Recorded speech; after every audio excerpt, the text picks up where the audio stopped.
I think one thing our profession doesn't do a really good job of, we call ourselves strength and conditioning, but in reality, too many of us view it as strength or conditioning instead of a mixture of the two.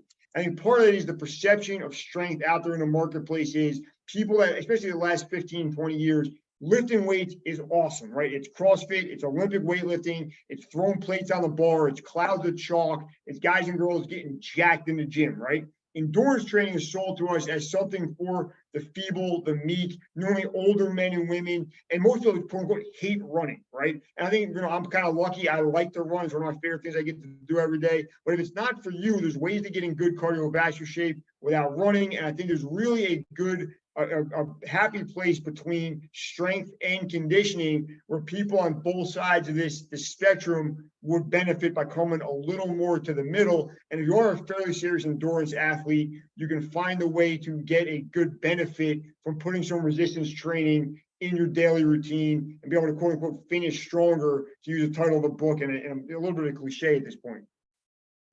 In reality, I think it's got to be somewhere in the middle. My background, in addition to what Maddie told you when we were logging on here, I started out powerlifting, moved on to Olympic weightlifting, did that competitively throughout my teens and 20s. In my early 30s, I ran a marathon for the first time. And I just caught the bug. I really got into it. I run a bunch of marathons and more road races than I can count since then.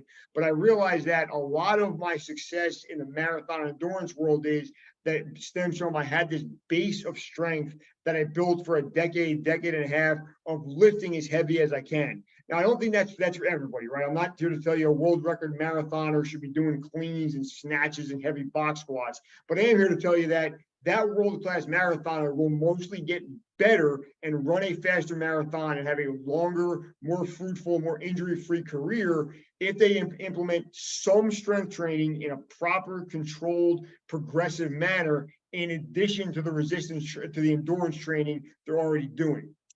So some of the reasons for this disconnect that I found over my 20 plus years in the field, the background of most strength coaches. If you're in a high school or college setting, your cross-country kids, your distance swimmers are not normally the men and women that grow up to be strength and conditioning coaches, right? I think if you kind of just do an eyeball test of our field, it's a lot of former football players, a lot of former baseball, lacrosse, wrestlers, a lot of kids come from that explosive sports background. They fall in love with the weight room early and they get into our profession. I'm a part of that. I don't think it's a problem, but I do think at some point, even if everything you've done in your life is on the anaerobic power strength side of the game, if you're going to deal with your cross-country runners, your distance swimmers, your cyclists, you should learn a lot about what they're doing and open your worldview and learn about how to train that kind of athlete if we're going to do it right. Secondarily, I say this kind of as a joke, but I think it's real. Most strength and conditioning coaches and a lot of personal trainers don't have the best relationships with the endurance sports, right? For most strength coaches, we like training the baseball players, we like training the football guys, the field hockey women. We don't love the cross-country runners, right? They come in the weight room, they're exhausted, they're beat up from running 15 miles, they're tracking dirt and grass from the trail and onto your squat rack, squat platform, stuff like that.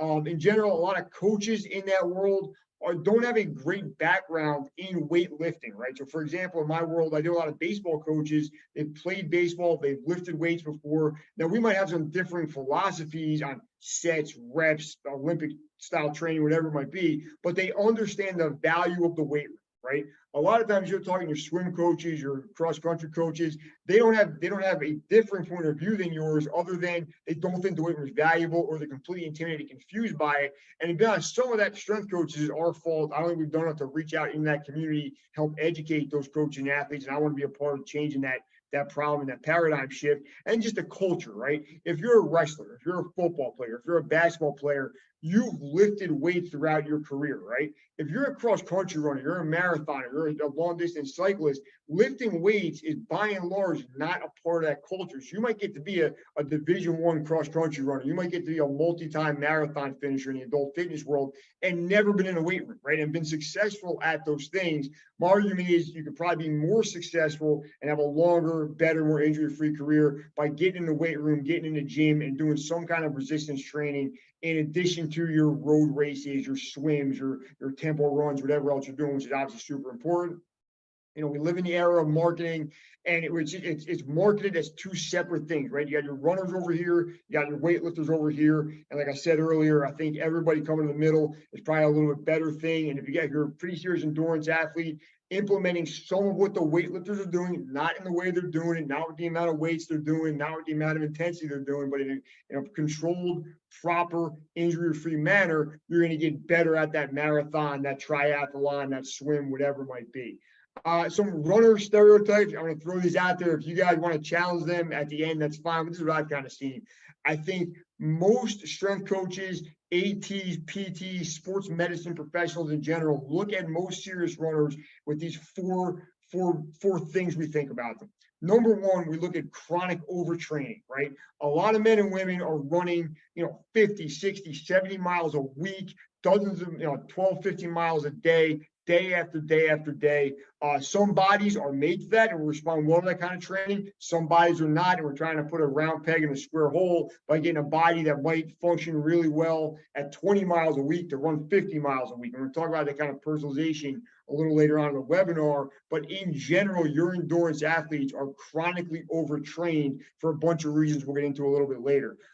In general, your endurance athletes, even at the higher end, tend to be resistant to resistance, right? They've made it this far in their career without doing resistance training, without a ton of mobility work. And, for the runners, it's all about mileage. For the swimmers, it's all about yardage. And if I want to get faster, I want to finish, higher up on the podium, whatever it be, I have to cover more distance, not necessarily put more resistance on my body. And I think the research is showing us for the last decade or so that's kind of a mistake. And I think we're starting to see the tides turn a little bit in the popular literature as well, that resistance training and subjecting your body and your musculature to a progressive overload over time is the right way to be healthy and have a longer career.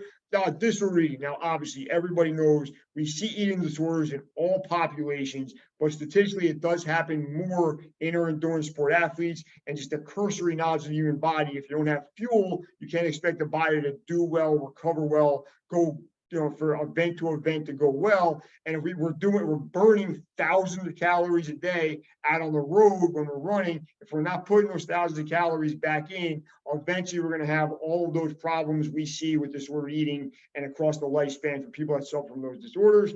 And then we see people that are often not open to new training ideas, right? I always run my long run on Saturday. I always do my tempo on Monday. I always do this. I always do that. And they're not open to new ideas. And I always say, I understand being set in your ways. I understand you got a model that work for you, but I also think unless you're the fastest man or woman in the world, you can learn from some new things, some new ideas, new books, new trainers, new YouTube series, whatever it might be. So try to open up and be open to some new ideas. Some positive attributes of our endurance athletes. Number one, endurance athletes are a very driven population, right? So if you're dealing with athletes that are not motivated to come in the weight room, you got to drag them out of the locker room to get them to do their sets or whatever it might be. You don't really see that in the endurance world. These are men and women that are waking up at 4 or 5 o'clock in the morning, covering dozens of miles before they go to work or school. That's sweeping generalization. You see people that are successful at your endurance event tend to be successful at other facets of their life as well, because they have that driven mentality with everything that they do. In general, endurance athletes tend to be mentally resilient, right? Because we're dealing with, you're forcing your body to get through these thousands of miles over the course of a year, tens of thousands of yards if you're a swimmer, and you're dealing with the weather a lot of time too, right? These are the men and women we see out on the road. It's pouring rain, it's brutally hot, it's freezing cold, and they still get in. That mental resistance hopefully extends to other aspects of their life. You see guys and girls very committed to their training, right? These are not the people that kind of back down and retreat with any resistance. They get out there no matter what. They're running hills. They're the first person clocking into the gym, and they get their work in around their schedule, around their kids, around their jobs, around their school, and get their mileage in or the resistance training, whatever they're doing. In general, most endurance athletes that you're going to find have some nutrition hydration knowledge, probably more than any other sport. And I deal with all of the sports here at Seton Hall. And I always say our cross-country kids understand more about their body, not maybe generalized physiology, but how their body works, because there's probably no sport that at a younger age, what you eat and drink really affects it, right? So you get a middle school cross country kid, he or she probably knows if I got a long run today, I'm best off eating this lunch and drinking this much water, because maybe the week before they had a different lunch and didn't drink enough water and they felt terrible at practice. And other sports like football, baseball, basketball, it probably takes a little longer to learn that, but your cross country kids or swimmers tend to learn that early and really internalize that information earlier and take it more seriously throughout their career. And the other thing I always say to people in our profession is most of your triathletes, your marathoners, your master swimmers level people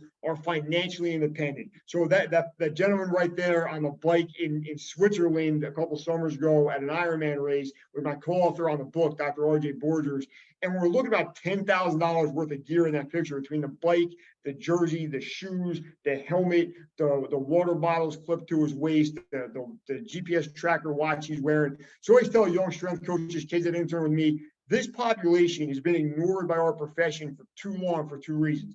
Number one, they need to be served and information is available to them. But if you're trying to make a living as a strength and conditioning coach, a personal trainer, this population will spend money to get better and excel at their sport. They travel around the world. They buy very expensive equipment. They will buy books and subscribe to YouTube courses and pay for trainers and stuff like that, because in general, they're a financially independent population, but it's an expensive sport to participate in over time, particularly triathlons. Marathons obviously a bit cheaper, but there's a financial commitment to participating in these sports, and these people are, a sweeping generalization, open to training and paying to get that knowledge from people like us. Some not so positive attributes of your endurance athletes, and I put myself in some of these. Again, chronically overtrained. We touched on it before, but the more is more mentality, of more is better mentality is pervasive in this population, and that's not always true. In general, even your high level endurance athletes lack muscle mass, right? And what we're learning in the last couple of years, as far as the way our muscle mass decreases over the lifespan, and now as we get to middle age and older age, without any resistance training, we start dealing with chronic range of motion issues, chronic local motion issue. We can't get from point A to point B without assistance. We find out a lot of that can be kind of staved off with semi-regular resistance training. We find they lack strength, right? If you go in any weight room or gym in the country, the biggest, strongest man or woman there, it did probably not just run 17 miles before they got to the bench press, right? So in general, this population lacks strength and lacks muscular endurance. And we'll talk about a little later why that's so important. And we talk about resistance training. We're not looking to bench press or squat the house. We are looking to maintain our posture and our breathing patterns over an extended period of time when we're racing or training. They have a low power output, right? These are not the men and women that are jumping on the highest boxes when they're doing their box jumps. They're not doing explosive broad jumps, 9, 10, 11 feet per rep. They're not physiologically built to do that. Now, that doesn't mean they can't get more powerful, but it does mean it's going to be an uphill battle than your shot putter, your football player, or your baseball player. In general, endurance athletes value quantity over quality. They just think, if 8 miles is good, 9 miles is better than that, 10 miles is better than that. And a lot of the literature doesn't point to that being true, but it's been so ingrained in us over time. You think other people are doing more, and then it's an extreme difficulty in trusting the process. A little later on in the webinar, we're going to talk about a taper, right?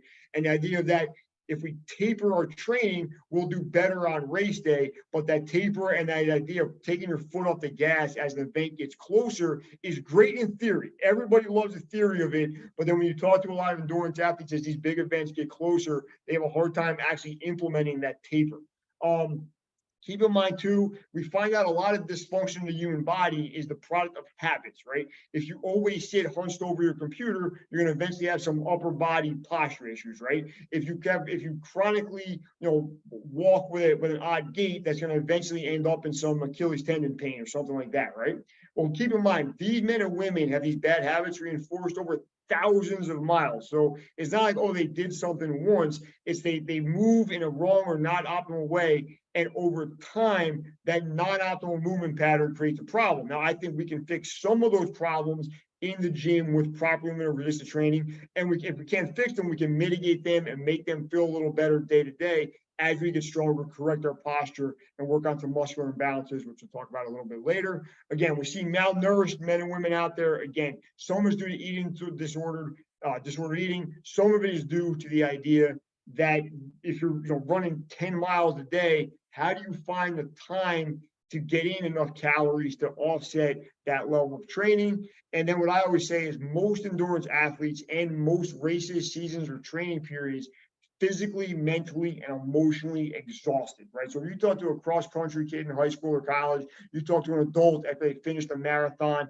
and a lot of times they are done.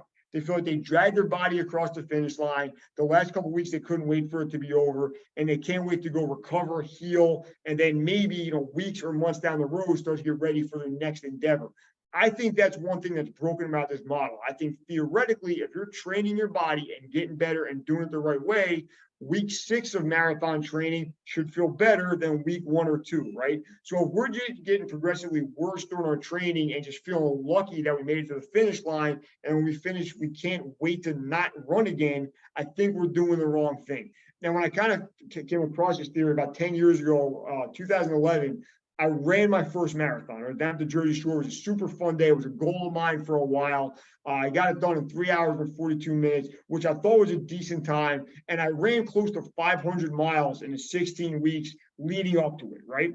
2016, 5 years later, signed up for the same marathon again, started training 16 weeks out. And I just had what we're going to call the worst training cycle for anything I've ever had in my life. I got the flu a couple times and missed long runs. I got food poisoning that put me on the bench for a couple runs. And I ran about 150 less miles total in 2016 than I did in 2011 leading up to the race. And I got about 15 minutes faster. And that race was kind of the idea of it clicking in my head finally, more is not always better. Sometimes less total mileage and doing some other things to take care of your body can have better results than just doing mile after mile when your body's not feeling it and you feel like things are going the wrong direction. So we're going to talk about today how to kind of mitigate that more mileage is always better mentality and things we do to make ourselves longer for the long run, to use another kind of silly cliche here. Okay. Basically, when I go to marathons, go to races, I see too much of the guy or girl on their hands and knees, even if they're figuratively on their hands and knees, now literally kind of dragging themselves across the finish line. In theory, I think if we run a race and we're feeling, things are going well, we're not injured, we should land upright, chest up, good breathing patterns, ready to do the next thing, right? And I think we see too much of that gentleman that's on the left and not enough of the gentleman on the right at a lot of these finish lines that I tend to be at. Okay, let's talk about the importance of strength and mobility in certain things. Quickly, without performance, right? Finishing a strong endurance athletes finish strong. They look like that guy happy to be at the finish line, right? He or she runs to the finish line, everything looks good, they're looking good when they started the race. Weak endurance athletes barely finish, right? Even if you've gotten pretty far along in your endurance career of doing, let's say you're doing 5Ks, 10Ks, eventually, I feel like once you'll get to a distance where that lack of strength is really a detriment. So maybe you could run a couple 5Ks a year and not need any resistance training. But eventually you get to that 10K, the half marathon, that marathon distance, and those weaknesses start to show up. Those movement patterns that aren't great start to really come back to haunt you. And that's when we see our injuries and our poor finishes. Strong endurance athletes in general have good movement mechanics, right? If you were to take a video and pause it at any phase of a strong endurance athlete's movement through a race, whether it be a bike, a swim, or a run, it should look pretty textbook, right? Now, nobody's perfect, but it should look pretty good and pretty close to what you see in a textbook. We see for weak endurance athletes, movement mechanics break down over the course of longer events. And to eyeball test this for yourself, next time you're at a race of any distance, look at people when they start. Everybody comes across that start line looking good, right? Chest up, shoulder blades retracted, good stride length, everything, good foot contact, everything looks good. Film those same people when they finish. And even on short races, most of those people's running mechanics have gotten drastically altered over the course of even something as short of a 5K, definitely something as long as a half marathon or a marathon. And part of our goal with resistance training is to be able to maintain those good movement mechanics over a prolonged period of time and finish that race pretty close, if not exactly the way you started that race, movement mechanic wise. With strong endurance athletes, we see optimized posture and breathing, right? So we all kind of know, but if you're going to do any aerobic, breathing is a major component, probably the most important component to how long you can do that event at a high level. If we can stay upright, expand our rib cage, keep our shoulder blades retracted longer, we will have a more efficient use of the oxygen we pull into our body, pull more oxygen into our body, and stay strong and fast longer than the person that cannot. We see for weak endurance athletes, poor posture, leading to non-optimal breathing patterns for the reasons I just got into. And then theoretically, when we see that finish line, so we ran 26 miles, we got 0.2 in front of us, we should have some kind of kick left in the tank to get through that finish line, maybe finish a couple seconds faster than we're on pace for, maybe beat a couple people that were in our age group or our gender group category-wise as we get through the finish line. If we're not strong, we get to that last 0.2 miles, last 100 yards, whatever it is, and we get to a point we have nothing left in the tank and we can't finish as strong as we'd like to without that kick towards the finish line. When we talk about injury prevention, the cliche I always use it to say it's a literal marathon, right? People talk about a baseball season is a marathon, an NBA basketball season is a marathon. Yeah, they're figurative marathons and they are incredibly physically taxing, but we're talking about an actual literal marathon here, right? So we're talking about durability. Stronger athletes have better movement patterns over longer periods of time. We see increased mobility, which means less joint and soft tissue issues. Now, if you run a lot of miles, a couple of days a week for any length of time, you're not always going to feel great. You're going to be sore. You're going to get banged up. But can we kind of put off those things like shin splints, plantar fasciitis, stuff like that, that we know they're overuse injuries, and we're going to go ahead and we're going to say we're going to overuse our body training for these events, but can we do it in a safe and controlled manner and not end up at the doctor, at the PT, in the AT's office, whatever it might be? And then what we kind of see is, again, stronger, more nourished athletes deal better, deal with less overuse injuries and recover quicker from them when they do occur.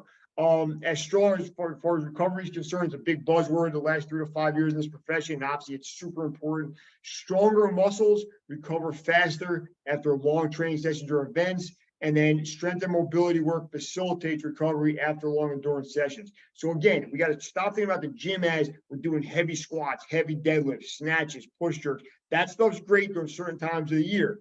After a 20-mile training run, it might be a foam roll session, some core, some body weight squats, and some step ups, kind of get everything moving through our body and the recovery process started. Maybe the next day we take the day off. Day after that, we hit the gym a little bit harder, but we kind of work our resistance training and are getting stronger modalities into our recovery sessions so we get better from session to session and not just keep degrading and getting worse throughout our endurance training career. Okay. Talk about the ability to train at a consistently high level. You want to see the big picture, okay? An endurance athlete's career is bigger than one race, event, or season. At the college level where I work, I see a lot of our athletes like, I just want to get to the end of this year. I can't wait till conference championships. I can let my body recover. Well, let's think, or with adult fit, you say, I just want to run this marathon. I'll be okay after I run this marathon. Well, let's look at a long period of time, right? If you run a marathon when you're 25 and never run again, you could be in horrible shape and be dealing with a ton of other, lack of exercise or health conditions by 27 or 28 at the latest, right? So I like to look at fitness something to do through the lifespan and think big picture, not just get through this month, this week, or this race or event, right? The body should feel consistently better through a training period, and then adding a resistance training component will help avoid overtraining and overuse injuries most of the time. And the biggest thing we got to get through our endurance athletes, we have to be comfortable being uncomfortable. And it's a little counterintuitive because these are men and women that are comfortable being they're comfortable doing things that make most people uncomfortable, right? They'll go out at 5 in the morning and run up a hill in torrential downpours and feel comfortable, but they're terrified of a lat pull down machine, right? They'll jump in the open water and swim 500 yards as if there's nothing wrong with that, but will never go near a squat rack.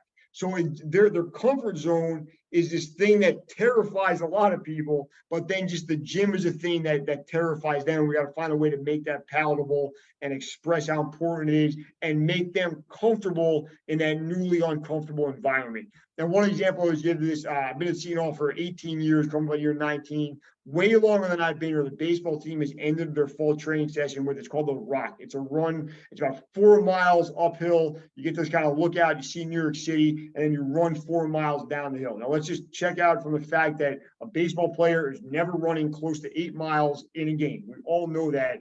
But it's just been a tradition for so long. I'm not the guy that's going to end it.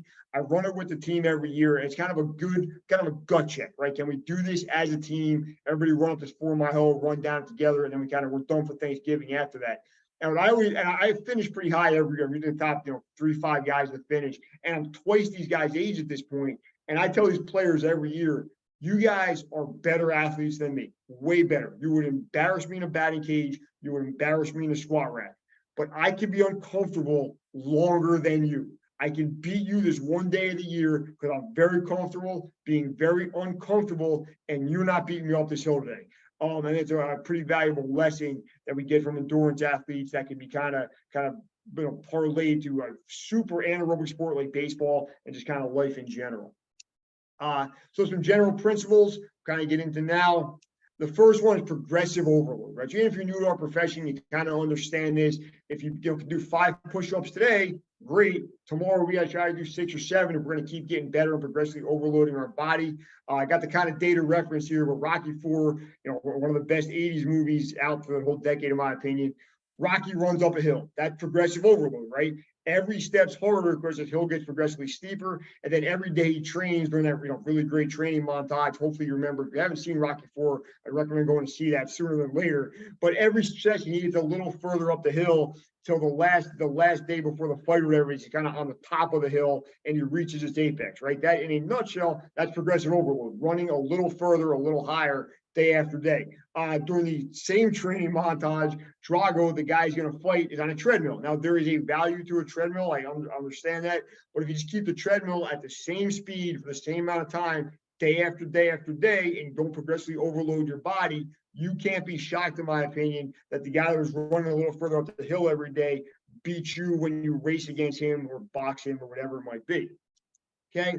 I always say that we're going to the maintenance part of the slide right here. When I tell people what I do, and this has been going on for 10, 20 years at this point, I say, I'm strengthening this and goes to Seton Hall, whatever. And they'll say, how do I bench press more? How do I drop some body fat? How do I get better at running? Whatever it is. And I say, what do you do now? And they inevitably come back with, well, I usually, and then fill in the blank with whatever that is, right? And then I always say this, well, if you usually bench 135 for 3 sets of 10, you're not allowed to be shocked you can't do 140. You never tried 140, right? So I think there's a place for maintenance in training, but in general, we have to push our body to get better. So keep in mind, maintenance is not getting better. Just keep in mind for the topic of this webinar today, during certain times of the year, resistance training maintenance makes sense because you're really pushing and progressively overloading the endurance side of your training. But in general, we have to push ourselves to get better, right?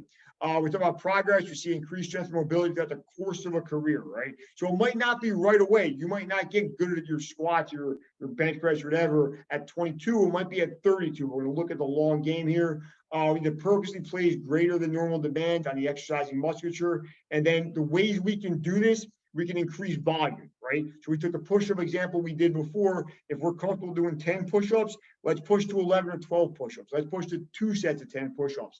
Let's push to more today than we did yesterday, right?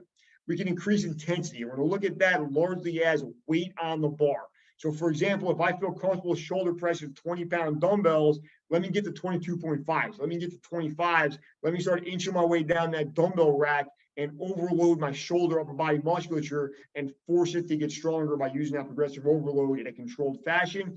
We can increase frequency, right? So maybe we train twice a week. Now we want to get bigger, stronger. Let's train 3 or 4 days a week. Let's train multiple sessions per day. If that's, if you're a professional athlete or a college athlete, that's something you can maybe do if you're not working full time with a family. We can decrease our rest intervals.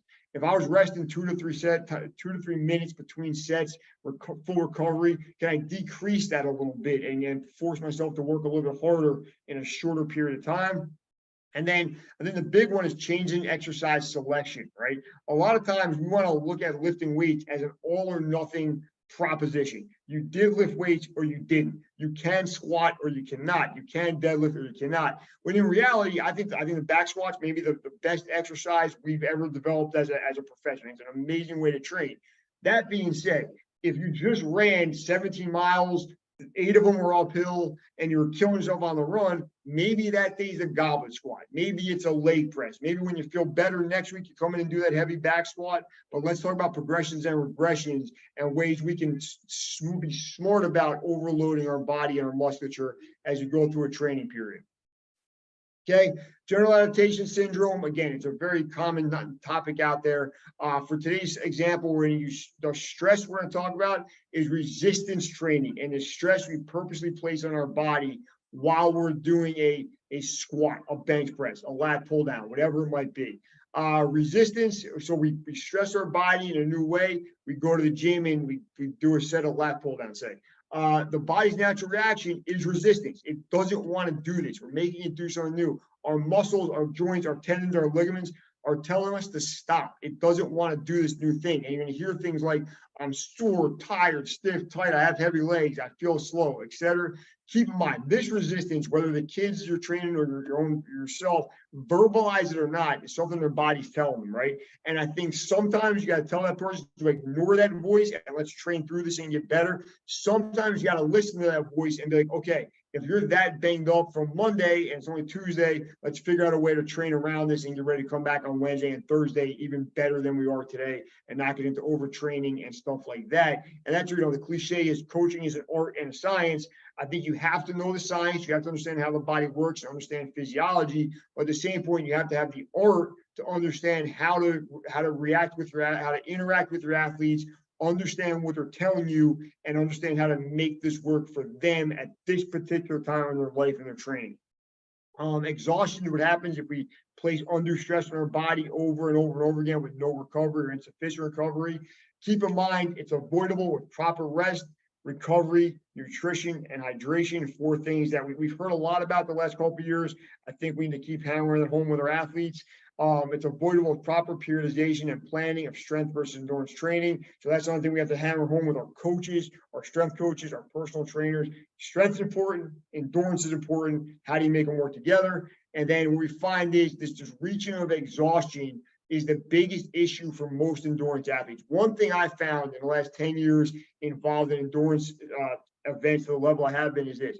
Most endurance athletes have 2 problems. They have too little time, right? Because they're getting a ton of training in, which is time consuming, while working, having a family, doing schoolwork, whatever it might be.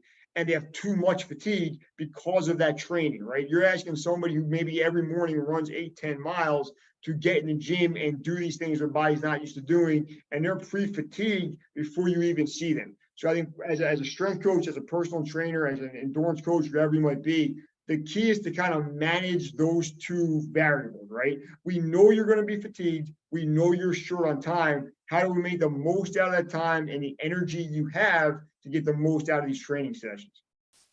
Okay. Strength and mobility endurance events, upper real quick, breathing. We discussed it briefly already. Posture, again, without bad posture, without good posture, running mechanics are going to be bad. Breathing is going to suffer. And then eventually that will be our limiting factor where we hit our ceiling and can't move any faster. Movement mechanics, again, if our upper body musculature is caved in onto itself and we can't get big and tall and stand strong, it's going to be really hard to move from point A to point B efficiently, no matter how we're doing that, whether it's a bike, a swim, a run, whatever it is. We need to look at body weight control and coordination, right? A lot of endurance athletes are so untrained with resistance training, they need help just controlling their body weight, doing push-ups, pull-ups, body weight squats, body weight lunges, and that's a great place to start. And then we see muscular endurance will aid proper movements over longer periods of time. To touch back on what we said before about the example of, can we look the same at the finish line as we did the starting line, movement mechanics-wise? Lower body, again, a stronger lower body creates better forward propulsion than a weaker lower body, right? It's kind of just basic biomechanics. We need efficient movement patterns. So we need the proper stride length for that person's height. We need good foot contact to happen, millions of times over a course of a training cycle. Elevation, unless you live in a perfectly flat area where you just move from point A to point B with no elevation whatsoever, if you're in there with any kind of incline or decline, which let's keep it up, you're running up, eventually you're running down.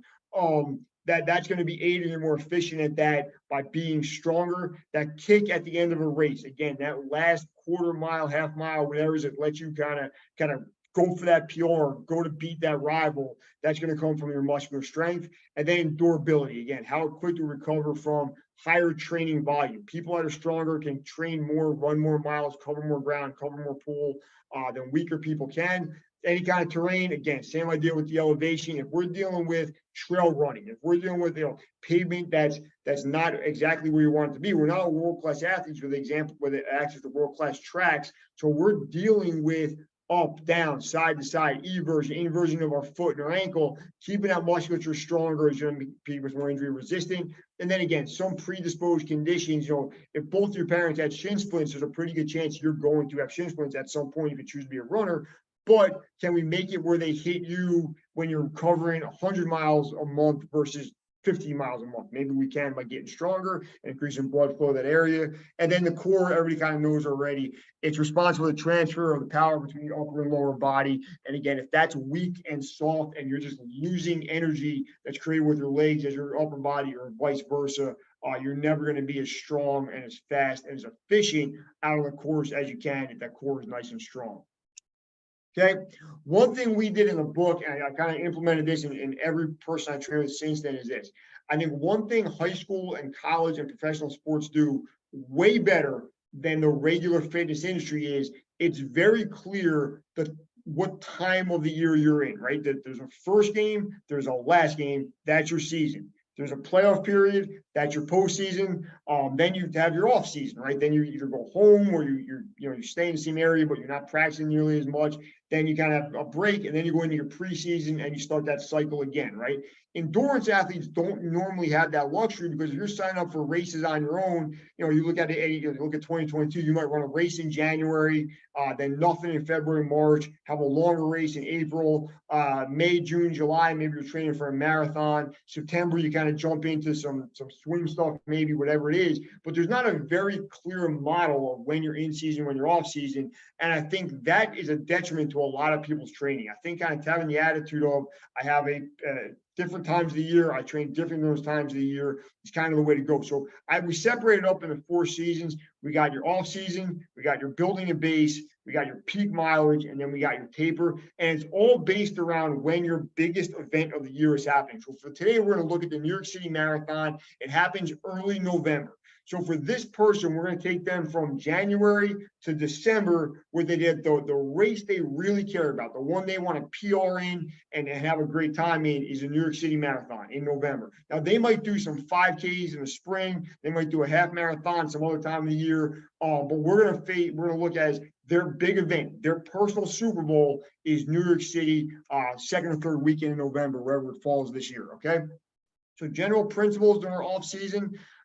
For off season, it's going to be low mileage. We're going to look at cross training and active recovery. Now, this person if they're a runner, they're going to probably still run during this period. Let's keep it real, but let's do some other things and not be crushing mileage. We want to peak out in November, in January and February, right? So our training emphasis during this time of year, we're looking at strength.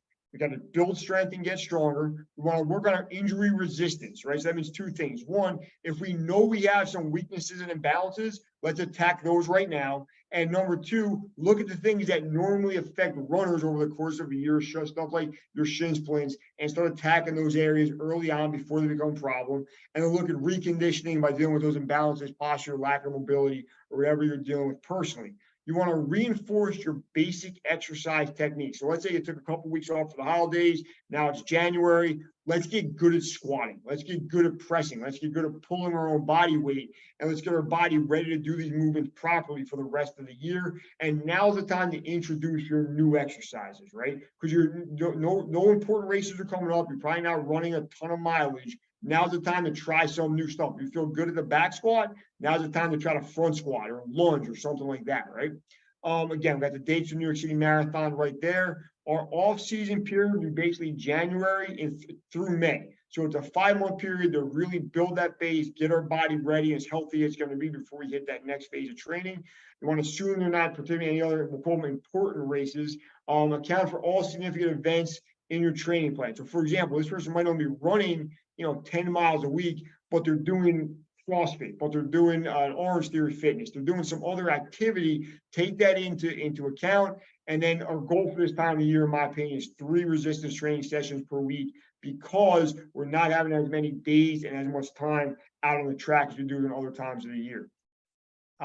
Building a base. Now we're going to get out of that off season. So we're looking at that November race date. It's going to go June, July, and August. It's pretty much our building and base period. And our general principle here is steadily increasing number of quality miles. Okay, so let's start putting some miles on our body now. Our goal is we want to build our aerobic base. We want to improve muscular strength and endurance, and prepare the body for that peak mileage phase that's going to come for us in September and October in this example. Keep it simple. You're running a lot of mileage. Now is not the time to introduce new activities. If you're good at squats, let's keep doing squats. If you're good at RDL, keep doing those RDLs. Don't start throwing new things in there, right? Stick to your variations that have been mastered, and then trust the process. You're going to be uncomfortable during this training period. You're running a lot and you're lifting a lot. It's going to be hard, but keep in mind that soreness, that the way you feel your legs differently during this time of year than you did during your off season is going to make you better long term. And again, estimated weekly, these are very rough estimates, but I put generally we're getting up to about 15 miles a week on a run, 50 on a bike, and 3 on a swim. And then again, we're going to look for 2 resistance training sessions per week and 1 kind of, we'll call it a lift, but it's going to be a lot of recovery work and kind of light resistance, maybe body weight or bands or real light dumbbell stuff like that. Peak mileage. So if we're looking at that November New York City Marathon again, this is going to be your September 1st to mid-October period, right? And now we're crushing. Now our long runs are getting in that 16, 18, 20 mile period, right? Highest weekly mileage. We got to look at the big picture and think about the race that's coming up. Plan resistance training around your endurance sessions, right? So this time of the year, I understand that long run is probably the most important thing you're doing every week. If your long run day is Sunday, I wouldn't plan heavy squats on Monday, right? Let's be smart about it, figure out when to plan everything and make it work around those long runs, those hard training sessions. And now we want to manipulate intensity, volume, and exercise selection to maintain and improve your strength and mobility. And again, those distances are kind of arbitrary based on where you are in your training and what event we're talking about. They hold true for a marathon for the most part. And then we're going to look at, again, 2 resistance training sessions per week, and then 1 or 2 light recovery sessions built around our training and our lifting, or running and our lifting. A taper, again, that's the idea, just real quick, if you're unfamiliar with it.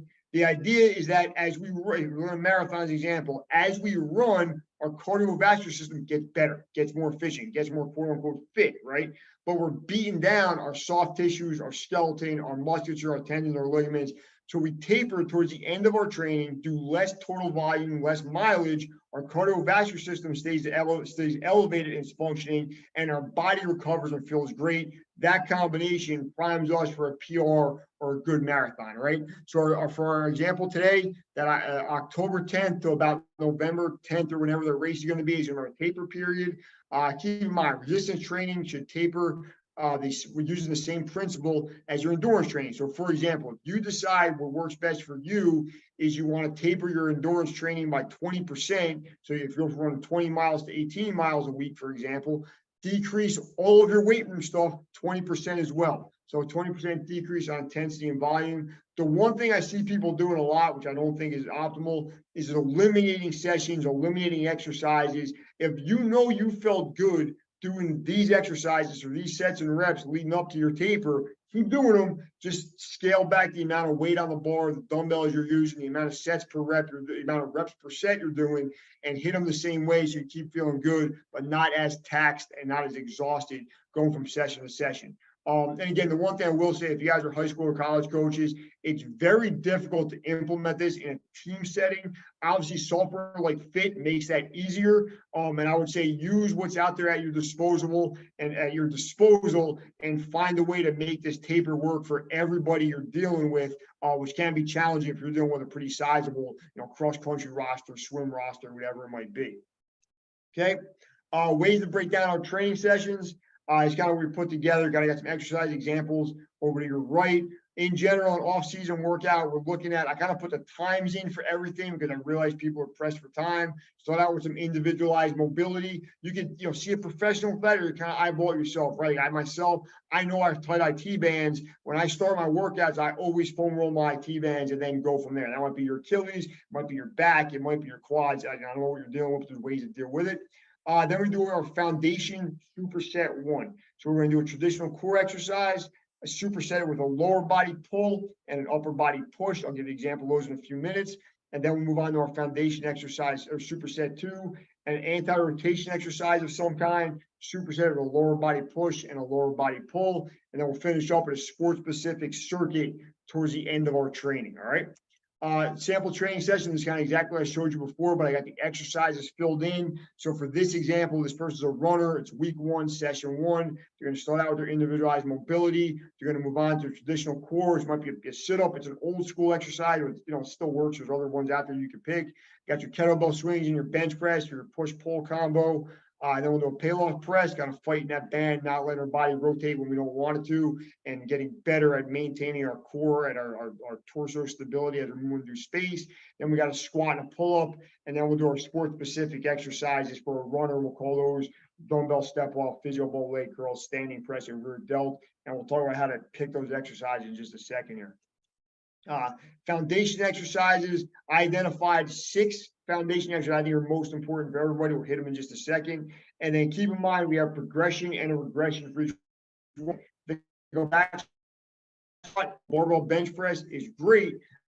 Every day, pick that. So for example, our foundation exercise is our squat. We can progress that to a squat. We can dumbbell squat, a goblet squat, depending on the needs of that.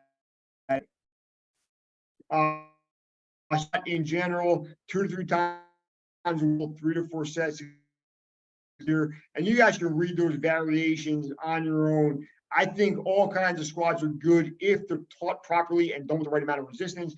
And again, just be smart about when you decide to progress and regress those exercises based on what's going on. I put step ups in this category, any kind of independent leg movement. Again, important for obvious reasons. We'll hit the squat for double leg strength and power. We'll hit the lunge, step up, reverse lunge, etc. for single or independent leg squat and power. And again, I think that list of exercises does a pretty good job of covering the lunge variations you could safely implement. Hip hinge. Okay. So again, we're going to talk a lot about how important hamstring strength is, right? And it's pretty easy to build your quads. You could leg press, you could squat, you could step up.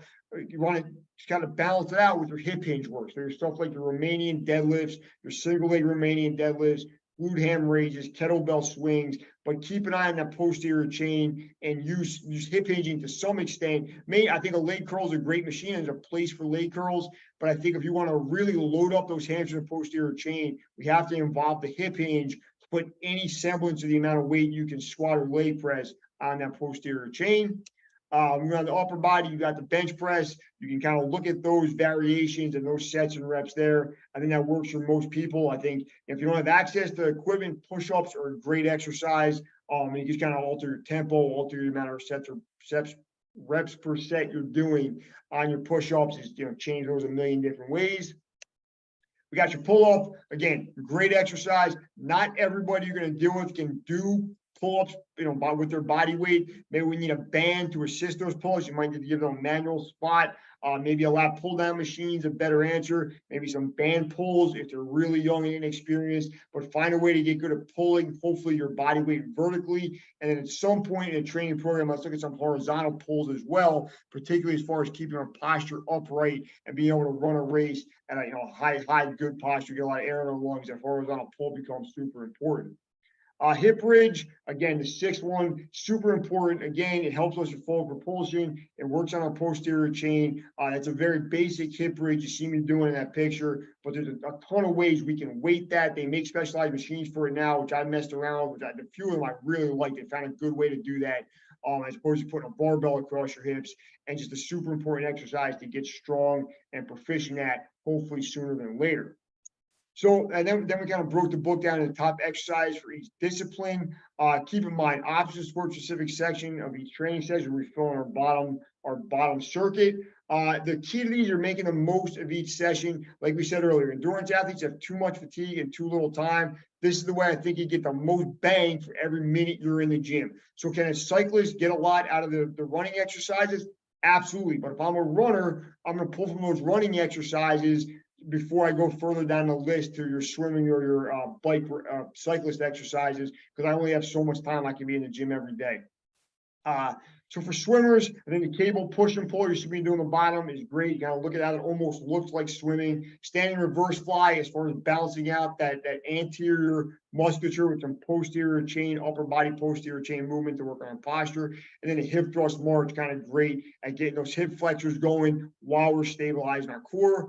Anti-rotation exercise I really like for swimmers, your dead bug pail off press. So you're laying on your back and you're fighting the resistance of that band to pull you in your direction, and mobility, that quadruped upper body rotation to really work on thoracic spine mobility and your shoulder girdle mobility, which again, we're going to use in most swim strokes out there. If we go to cyclists, some I really like, I think the Renegade Row, that's kind of what I'm doing in a picture right there, is a great exercise as far as moving one side of the upper body and stabilizing the other side of the core at the same time. The pistol squat, as far as single leg power and strength, I think is a great way to develop that. And overhead plate circles, as far as just the way their upper body musculature moving while we're standing up and keeping our core stable, kind of mimics to an extent what goes on when you're riding a bike trying to control the handlebars. Anti-rotation, a high side plank with an arm extended, I think is pretty good. And then the world's greatest stretch, again, kind of stretch out your hips while you're rotating your upper body and working on thoracic spine mobility, super important for a cyclist. Runners, step ups, again, it's pretty easy. It looks like what's going on in your body when you run. I normally say pick a box height that's right below your kneecap and use resistance that's challenging, but not going to force you to lean too far forward or bounce too much off that bottom leg to make happen, because you really want to fire the quad of the leg that has its foot planted on top of the box.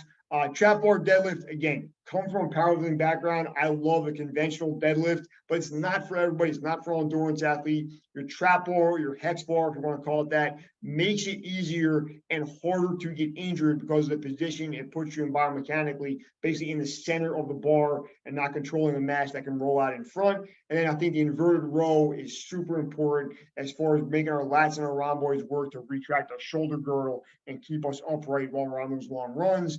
Anti-rotation exercise, a basic plank with a plate drag, and then mobility reverse lunge with some balance work in between, I think is great as far as keeping those hip flexors loose, kind of extracting that hip from itself and making it move a little more freely, which will help us with our running and our resistance training as we get better and go heavier on those step ups, squats, RDLs, whatever it might be that affects our hip.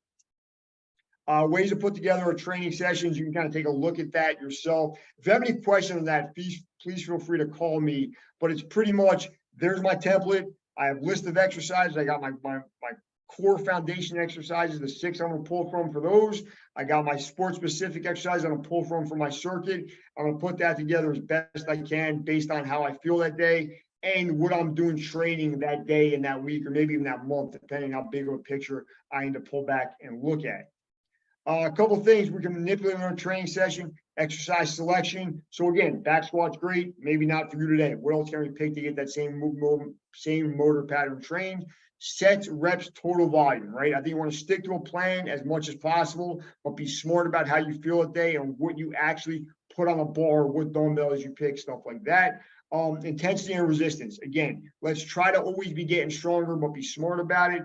Work the rest intervals the way you need them to work, right? If you need to be fully recovered because you're lifting some heavy weights, do that. If you want to pick up the pace a little bit, get a little conditioning effect from it, you can do that. And then take advantage of the recovery techniques out there, particularly during the periods here where you're running a lot and lifting a lot. If it's supplements, if it's ice baths, if it's massage, if it's whatever it is you like to do and you found that works for you, take advantage of it so you're ready to train the next day, the day after that, whatever it might be. I think a super important thing, we live in a great era where there's a ton of ways to do this. We want to track our modifications, right? Long-term tracking allows us to track our progress over multiple years and events. So let's say, for example, you run a marathon every May, you could kind of get in a rotation of in January, I do this. In February, I do this. In March, I do this. And with the amount of stuff out there now, like FIT, it's never been easier to remember. Now you have to remember, you go in the app, you find out what you did, and you implement it year to year. Create a personal yearly plan, gets easier over time. Your first big endurance event is a shot in the dark. You've never done it before. You don't know how many miles you should run by week 10 or what your body should feel like the night before the race. Once you do a dozen marathons, I'm not going to say it gets easy, it's still physically hard, but the planning gets easier as you track those modifications and look back at what you did last year, last race, whatever it might be. And I always say with our resistance training, individual sessions can follow the same format throughout the year. I really like that 2 foundation supersets and 1 sport-specific circuit at the end. Just make proper changes to accommodate the phase of training you're in that day. That being said, I'll get a quick plug in here. Finish Strong, Strength and Mobility for Endurance Athletes is out now. It's on Amazon. It's in Barnes & Nobles, any other bookstores you go to, some specialty running stores. The authors are myself and RJ Borgers, and a doctor of athletic training here at Seton Hall. We were running together, we were lifting together. We got to put the 2 together and write a book, and Bloomsbury Publishing put that out. And we're super lucky to be able to have that out in stores at the end of 2021 and still available now.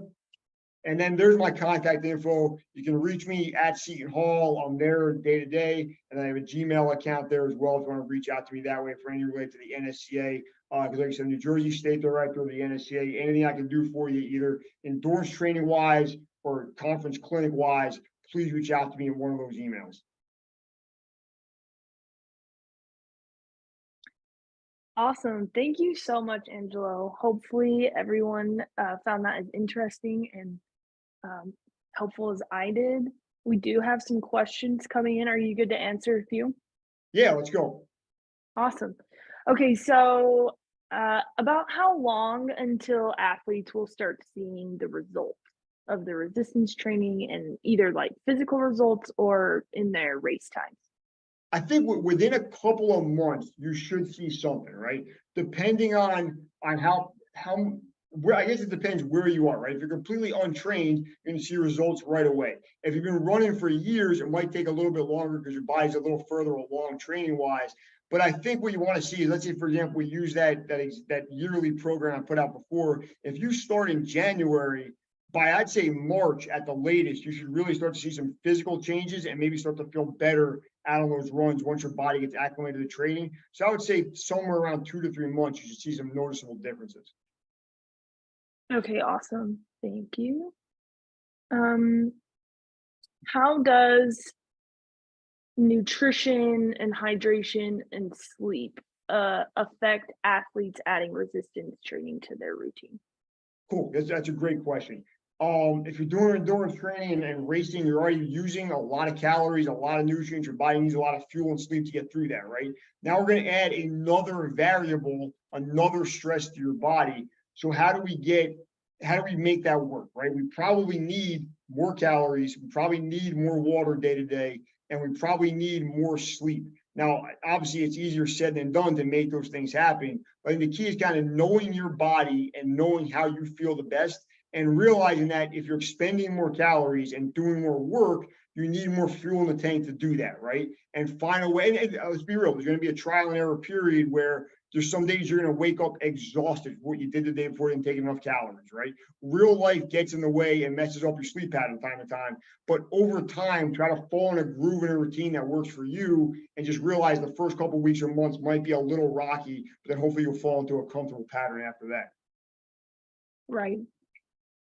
Okay, we have a few more questions coming in. Feel free, everyone, to just put them in that Q&A function. Okay, this one is maybe geared more for like PE teachers or coaches at a high school or middle school level, at what age do you recommend to start resistance training?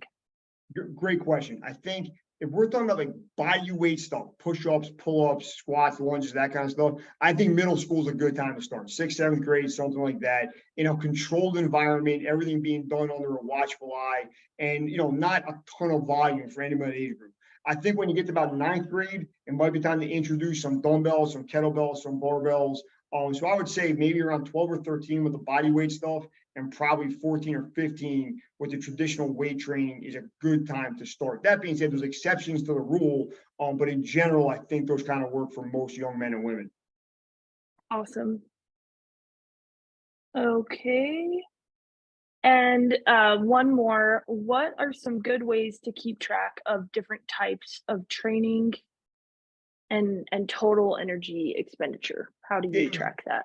Well, I think I started because I've been in this profession so long with a pen and paper, right, or Excel sheets or something like that. I think now that era is largely over, and there's a bunch of software out there. FYTT's a great one that you guys work with, but having that where it keeps your results and it keeps your activity tracking over long periods of time is a super valuable resource, because you can look back from whatever, it's March 1st of 2023. I can look back in March from 2022, 2021. And then the coolest thing with young athletes now is they're going to have their training info for literally their entire life is going to be on some kind of platform. Whereas if you're a little bit older, I only have the last 4 or 5 years, where it should be cool to look at someone's like a lifetime activity and how they did from event to event. Awesome. Thank you. Okay, that is the last of the questions. Just any last thoughts, Angelo, that you want to give everyone who came today? No, I want to thank everybody for their time. Super thanks to Maddie and Landon at FYTT. I think you guys did a great job of helping put this together. I really appreciate it. And then across the board, anything anybody needs, my contact info is up there. Please shoot me an email and we'll set up a call, or I'll email you back, whatever it is. But thank you very much for your time today. I really appreciate it. Awesome. Thank you so much.